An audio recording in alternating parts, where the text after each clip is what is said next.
এ কথা সকলেই জানি যে কৌশিকী অমাবস্যার দিন বামাখ্যাপা সাধনারত অবস্থায় ১২৭৪ বঙ্গাব্দে মাত্র ২৬ বছর বয়সে তারাপীঠের মহাশ্মশানে শ্বেত শিমুল গাছের নিচে মা তারার দর্শন লাভ করে সিদ্ধি লাভ করেছিলেন। কিন্তু পৌরাণিক মতে অসুরদ্বয় শুম্ভ নিশুম্ভের অত্যাচারে স্বর্গের দেবতা এবং মানব কুল জগৎকে রক্ষা করতে যখন মহামায়ারূপী দেবী দুর্গার শরণাপন্ন হন, তখন মা তাদের আরাধনায় সন্তুষ্ট হয়ে নিজের কোষ থেকে এই দিনে দেবী কৌশিকীর সৃষ্টি করেন।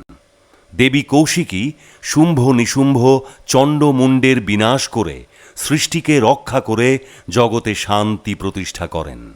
এই দিন আধ্যাত্মিক স্বাধীনতা এবং শান্তি প্রতিষ্ঠার জন্য আমরা কালী পুজোর ন্যায় আলো জ্বালাই। তাই এই অমাবস্যা আলোক অমাবস্যা নামেও পরিচিত। দেবী কৌশিকীর স্বরূপ গাঢ় নীলাভ একটি ছোট্ট বাচ্চা মেয়ে, যার হাতে রয়েছে বীণা। শুম্ভ নিশুম্ভ বধের পরে জগতে শান্তি প্রতিষ্ঠার মাধ্যম হিসেবে তিনি বীণা বাজান।